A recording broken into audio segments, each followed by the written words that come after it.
Good morning everyone, welcome to knowledge account. আমরা দেখব আজকে 30শে মে 2026-এর গুরুত্বপূর্ণ কারেন্ট অ্যাফেয়ার্স, তার সাথে সাথে আর কি কি স্ট্যাটিক জিকে হতে পারে সেগুলো। যেমন আজকে প্রথম প্রশ্নটাই খুব গুরুত্বপূর্ণ একটা প্রশ্ন। দেখো, সম্প্রতি 2026 সালে উল্লাস উদ্যোগের অধীনে ভারতের পঞ্চম এবং উত্তর পূর্বাঞ্চলের তৃতীয় সম্পূর্ণ স্বাক্ষর রাজ্য হিসাবে নিচের কোন রাজ্যকে ঘোষণা করা হয়েছে? ফুললি লিটারেট স্টেট, এবং এটা তৃতীয় সম্পূর্ণ স্বাক্ষর রাজ্য। সিকিমকে তৃতীয় সম্পূর্ণ স্বাক্ষর রাজ্য অর্থাৎ ফুললি লিটারেট স্টেট হিসাবে ঘোষণা করা হয়েছে।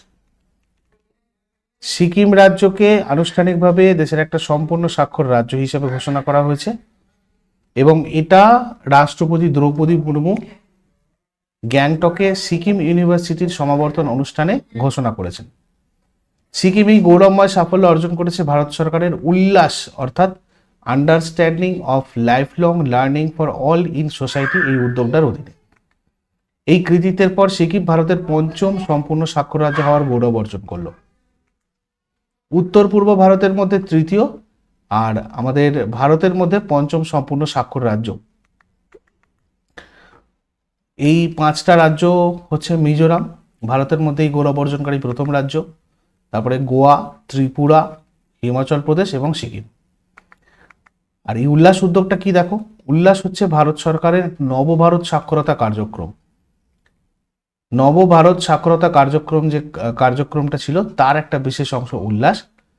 কেন্দ্রীয় শিক্ষা মন্ত্রক কর্তৃক এই প্রোগ্রামটা জাতীয় শিক্ষানীতি বা ন্যাশনাল এডুকেশন পলিসি 2020-র সাথে সামঞ্জস্য রেখে চালু হয়েছিল। এই উদ্যোগের মূল উদ্দেশ্য ছিল কি? বয়স্ক শিক্ষা মানে অ্যাডাল্ট এডুকেশন বাড়ানো, অ্যাডাল্টদের এডুকেশনটাকে বাড়ানো, কার্যকরী সাক্ষরতা মানে ফাংশনাল লিটারেসি যেটাকে বলা হয় সেটাকে ছড়িয়ে দেওয়া, জীবনব্যাপী শিক্ষা, মৌলিক লেখাপড়ার দক্ষতা এবং কর্মমুখী দক্ষতার বিকাশ ঘটানো, স্কিল ডেভেলপমেন্ট। আচ্ছা, পরের প্রশ্নে যাবার আগে বলে দিই, পশ্চিমবঙ্গ পঞ্চায়েত পরীক্ষার ব্যাচ তোমাদের শুরু হচ্ছে 2 জুন থেকে। সম্পূর্ণ লাইভ ক্লাস তোমাদের এখানে হবে, বেসিক থেকে একদম প্রত্যেকটা চ্যাপ্টার ওয়াইজ ক্লাস ধরে ধরে প্রত্যেকটা সাবজেক্টের। তোমরা যারা যারা পঞ্চায়েতের পরীক্ষার প্রস্তুতি নিতে চাইছো তারা এই ব্যাচে জয়েন করে নাও 2 জুনের আগে। তার আগে পর্যন্ত তোমাদের এই অফারটাও রয়েছে। এই ব্যাপারে আরও ডিটেলস জানার জন্য এই নাম্বারে তোমরা হোয়াটসঅ্যাপ অথবা কলও করতে পারো। এছাড়াও মিসলেনিয়াস ব্যাচ তোমাদের চলছে লাইভ। এছাড়া সাবজেক্ট স্পেসিফিক, এক্সাম স্পেসিফিক অন্যান্য ব্যাচও রয়েছে, তোমরা চাইলে এগুলোতেও যুক্ত হতে পারো।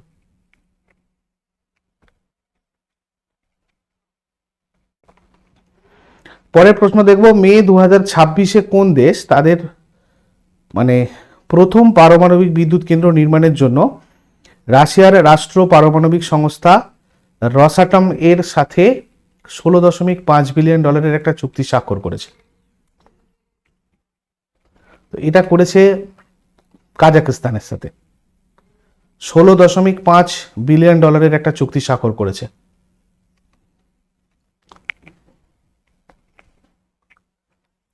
এই কাজাকিস্তান তার দেশের প্রথম পারমাণবিক বিদ্যুৎ কেন্দ্র তৈরির জন্য রাশিয়ার সাথে চুক্তি করেছে। $16.5 বিলিয়ন এটা একটা প্রজেক্ট, যার 85% টাকাই রাশিয়া ঋণ হিসাবে দেবে, আর রাশিয়ার রসাটম এটা তৈরি করবে। দক্ষিণ পূর্ব কাজাকিস্তানের বালখাস হ্রদের তীরে দুটো আধুনিক VVER-1200 3+ রিঅ্যাক্টর, এটা হচ্ছে রিঅ্যাক্টরের নাম, খুব উন্নত প্রযুক্তির একটা রিঅ্যাক্টর এটা বসানো হবে, যেটা 2027 সালে কাজ শুরু হবে। বিশ্বের বৃহত্তম ইউরেনিয়াম উৎপাদনকারী দেশ হওয়া সত্ত্বেও কাজাকিস্তানের এটা প্রথম পারমাণবিক বিদ্যুৎ কেন্দ্র। এটা হচ্ছে খুব ইন্টারেস্টিং একটা আমাদের পয়েন্ট। আমরা জানি আমাদের বিশ্বের সব থেকে বেশি ইউরেনিয়াম উৎপন্ন করে হচ্ছে কাজাকিস্তান, কিন্তু এখানে কোনো পারমাণবিক বিদ্যুৎ কেন্দ্র ছিল না। তো এটাই হচ্ছে প্রথম পারমাণবিক বিদ্যুৎ কেন্দ্র কাজাকিস্তানের। 2035 সালের মধ্যে 2.4 গিগাওয়াট বিদ্যুৎ উৎপাদনের লক্ষ্যমাত্রা রেখেছে কাজাকিস্তান। এরপরে মে 2026-এ ভারতীয় বিমান বাহিনী কোন যুদ্ধ বিমান বহরের জন্য আধুনিক প্রেডিক্টিভ মেইনটেনেন্স প্রযুক্তি তৈরিতে IIT বোম্বের সাথে 3টে চুক্তি স্বাক্ষর করেছে? সুখোই Su-30 MKI, এর অধীনে বিমানে প্রোডাক্টিভ মেইনটেনেন্স প্রযুক্তি ব্যবহার করা হবে, যেটা কোনো যন্ত্রাংশ নষ্ট হওয়ার আগে তার পূর্বাভাস দেবে যে এটা নষ্ট হতে চলেছে। এই SU-30MKI এটা রাশিয়ার ডিজাইনে ভারতের হাল দ্বারা নির্মিত বিমান বাহিনীর একটা প্রধান ফাইটার জেট। দুটো ইঞ্জিনের একটা অত্যন্ত শক্তিশালী আধুনিক যুদ্ধ বিমান, যেটা রাশিয়ার ডিজাইনে ভারতের হাল তৈরি করেছে। এর নাম, এর শেষে থাকা MKI কথাটার আসল অর্থ হচ্ছে এটা বিশেষভাবে ভারতের আবহাওয়া আর যুদ্ধক্ষেত্রের উপযোগী করে তৈরি একটা আধুনিক সংস্করণ। এই বিমানের সবচেয়ে বড় বিশেষত্ব হচ্ছে এটা ভারতের শব্দের চেয়ে দ্রুতগামী বিখ্যাত ব্রাহ্মস মিসাইল, যেটা সেই ব্রাহ্মস মিসাইল আকাশ থেকে শত্রুর দিকে ছুড়ে দিতে পারে এই জেটটা। এবং একসাথে প্রায় 8,000 কেজি ওজনের আধুনিক পারমাণবিক বোমা, রকেট এবং বিভিন্ন ধরনের মিসাইল নিয়ে আকাশে উঠতে সক্ষম। এরপরে 21শে জুন 2026 তারিখে আন্তর্জাতিক যোগ দিবসের মূল জাতীয় অনুষ্ঠানটা ভারতের কোন শহরে আয়োজিত হতে চলেছে? এটা এবারে হবে পশ্চিমবঙ্গের কলকাতাতে। 2026 সালের 21শে জুন আন্তর্জাতিক যোগ দিবসের মূল জাতীয় অনুষ্ঠানটা হবে ভারতের পশ্চিমবঙ্গের কলকাতায়। মধ্যপ্রদেশের খাজুরাহোতে আয়োজিত যোগ মহোৎসব 2026 অনুষ্ঠানে কেন্দ্রীয় আয়ুষ মন্ত্রকের স্বাধীন দায়িত্বপ্রাপ্ত রাষ্ট্র প্রতিমন্ত্রী এবং স্বাস্থ্য আর পরিবার কল্যাণ মন্ত্রী কল্যাণ রাষ্ট্র প্রতিমন্ত্রী প্রতাপ রাও যাদব ইনি আনুষ্ঠানিকভাবে এই ভেন্যুটার নাম ঘোষণা করেছেন। এবারের আন্তর্জাতিক যোগ দিবসের থিম থাকবে যোগা ফর হেলদি এজিং, সুস্থ বার্ধক্যের জন্য যোগব্যায়াম। এই দিবসে অনলাইন রেজিস্ট্রেশন এবং সাধারণ মানুষের অংশগ্রহণ বাড়াতে আয়ুষ মন্ত্রক পুনরায় যোগ সঙ্গম পোর্টাল চালু করেছে, যার মাধ্যমে এই রেজিস্ট্রেশন করা যাবে। এটা 21শে জুন উত্তর গোলার্ধের দীর্ঘতম দিন বা কর্কট সংক্রান্তি দিনটাতে পালিত হয় প্রত্যেক বছরই। 2014 সালে জাতিসংঘের সাধারণ পরিষদ এই 21শে জুন দিনটাকে আন্তর্জাতিক যোগ দিবস হিসাবে স্বীকৃতি দিয়েছিল এবং 2015 সালের 21শে জুন প্রথমে এই দিবসটা পালন করা হয়েছিল। ভারতের যোগ সম্পর্কিত সমস্ত জাতীয় কর্মসূচির প্রধান দায়িত্বপ্রাপ্ত বা নোডাল মন্ত্রক হচ্ছে এই আয়ুষ মন্ত্রক। মধ্যপ্রদেশের খাজুরাহো তার বিখ্যাত ওয়েস্টার্ন গ্রুপ অফ টেম্পলের জন্য পরিচিত, যেটা আমরা জানি একটা ইউনেস্কো ওয়ার্ল্ড হেরিটেজ সাইট।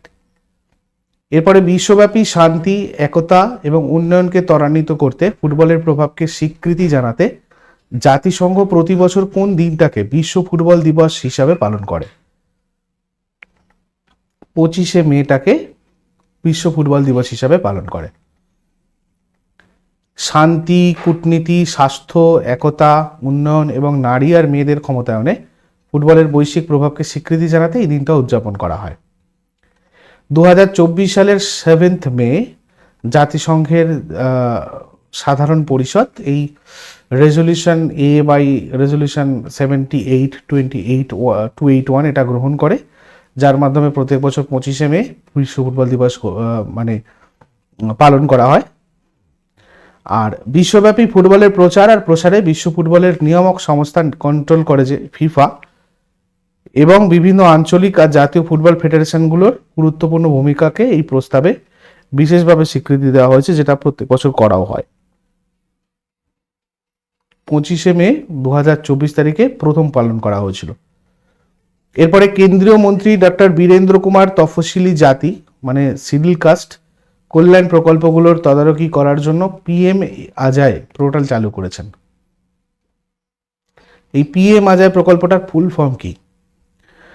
এটার ফুল ফর্ম হচ্ছে প্রধানমন্ত্রী অনুসূচিত জাতি অভ্যুদয় যোজনা। ঠিক আছে, এটা দেশব্যাপী এই একটা মোবাইল অ্যাপ চালু করেছে আজায়, আর এই পোর্টালটা চালু করেছে PM আজায়। এটা মূল উদ্দেশ্য হচ্ছে এই তপশিলি জাতি শিডিউল কাস্ট দের ওয়েলফেয়ারের জন্য কল্যাণের জন্য পরিচালিত বিভিন্ন সরকারি প্রকল্পগুলোর ইমপ্লিমেন্টেশন যাতে আরো ভালো করে করা যায়, যাতে আরো উন্নত করা যায় বাস্তবায়নটা, সেগুলোর কাজে অগ্রগতি সঠিকভাবে পর্যবেক্ষণ করা। এর পুরো নামটা তো আমরা দেখলাম, প্রধানমন্ত্রী অনুসূচিত জাতি অভ্যুদয় যোজনা। এটা কেন্দ্র সরকারের একটা অন্যতম প্রধান সামাজিক উন্নয়নমূলক প্রকল্প।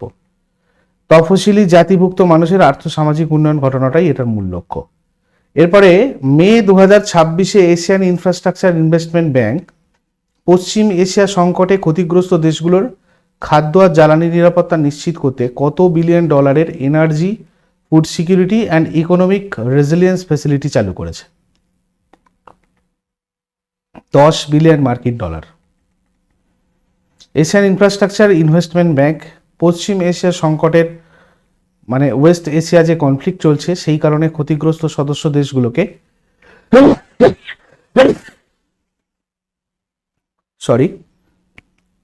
সেই সদস্য দেশগুলোকে সাহায্য করতে 10 বিলিয়ন মার্কিন ডলারের একটা বিশাল ফান্ড সুবিধা চালু করেছে। এই বিশেষ সুবিধাটার নাম দেওয়া হয়েছে energy, food security and economic resilience facility. এই সুবিধার আওতায় আগামী 2 বছর ধরে নির্দিষ্ট সময়ের মধ্যে আর্থিক সহায়তা প্রদান করা হবে। এই AIIB সম্পর্কে আমরা কিছু গুরুত্বপূর্ণ তথ্য দেখে রাখতে পারি, যেমন এটা 2016 সালে তার কার্যক্রম শুরু করে। বর্তমানে এই ব্যাংকের সদস্যের দেশের সংখ্যা হচ্ছে মোট 100টা, 100টারও বেশি রয়েছে, এবং চীনের বেজিংয়ে রয়েছে এটার হেডকোয়ার্টার। এরপরে মে 2026-এ অনুষ্ঠিত কান চলচ্চিত্র উৎসবে ফিওর্ড চলচ্চিত্রের জন্য কে তার ক্যারিয়ারের দ্বিতীয় পাম ডিওর পুরস্কার জিতে ইতিহাসের 10ম দ্বৈত পাম ডিওর জয়ী নির্মাতা হয়েছেন? ক্রিশ্চিয়ান মুনজিউ। ইনি একজন পরিচালক, ক্রিশ্চিয়ান মুনজিউ। তার ফিওর্ড নামের সিনেমাটার জন্য কানের সেরা পুরস্কার পাম ডিওর পেয়েছেন। এটা কানের সেরা পুরস্কার। এর আগে এরকম 2007 সালে তার বিখ্যাত ছবি 4 months 3 weeks and 2 days এর জন্য প্রথমবার এই শীর্ষ সম্মান পেয়েছিলেন। এই পুরস্কার দুবার পাওয়া বিশ্বের 10ম পরিচালক হলেন ইনি। রানার্স আপ বা তৃতীয় সেরা ছবি হিসাবে গ্র্যান্ড পিক্স পুরস্কার পেয়েছে আন্দ্রে জাভিয়াগিনতাসেভের পলিটিক্যাল থ্রিলার মিনোটর। 2026 সালের কান উৎসবের প্রধান বিচারক ছিলেন দক্ষিণ কোরিয়ার বিখ্যাত পরিচালক পার্ক চ্যান উক। এরপরে কেন্দ্রীয় ক্রীড়ামন্ত্রী মনসুখ মান্ডাভিয়া 2026 সালের কোন শহরে ভারতের ঐতিহ্যবাহী যোগাভ্যাসকে বিশ্ব ক্রীড়া মঞ্চে উন্নীত করতে প্রথম বিশ্ব যোগাসন চ্যাম্পিয়নশিপের অফিসিয়াল ম্যাসকট আর জার্সি উন্মোচন করেছেন? গুজরাটের আহমেদাবাদে। কেন্দ্রীয় ক্রীড়ামন্ত্রী রয়েছেন ইনি বর্তমানে, মনসুখ মান্ডাভিয়া। তো ইনি এই প্রতিযোগিতার official mascot, jersey, theme film এগুলো লঞ্চ করেছেন। এই বিশ্বমানের যোগাভ্যাসের লড়াইয়ে বিশ্বের প্রায় 75টা দেশের 500-রও বেশি অ্যাথলেট অংশ নেবেন।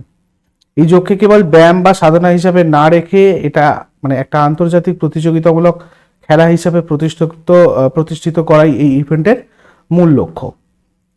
তারপরে সম্প্রতি IOA প্রেসিডেন্ট পিটি উষা কর্তৃক উন্মোচিত হওয়া ইন্ডিয়াজ ফার্স্ট অলিম্পিক গোল্ড এই বইটা ভারতের কোন অলিম্পিক ইতিহাসে সোনা জয়ের স্মৃতিচারণ করে? 1928-এর আমস্টারডাম অলিম্পিক। খুব ভালো একটা প্রশ্ন এটা, দেখো। IOA প্রধান রয়েছেন বর্তমানে পিটি উষা।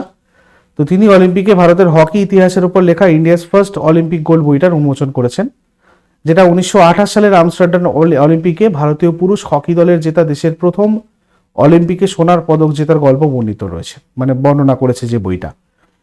পিটি উষাকে তার অবিশ্বাস্য গতির জন্য ক্রীড়া বিশ্বে পায়োলি এক্সপ্রেস এবং আকাশের রানী, queen of Indian track and field বলা হয়।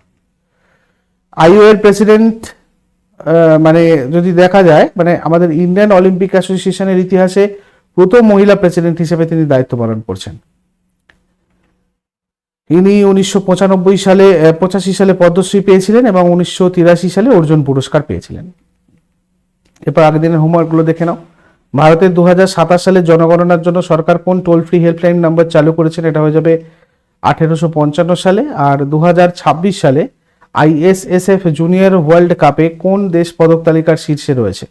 হয়ে যাবে আমাদের ভারত। আর আজকে তোমাদের জন্য প্রশ্ন থাকবে, দিল্লি সুলতানির কোন শাসক লাকবক্স নামে পরিচিত ছিলেন? আর 1857 সালের মহাবিদ্রোহের সময় ভারতের গভর্নর জেনারেল কে ছিলেন? শেষকালে কমেন্টে জানাও।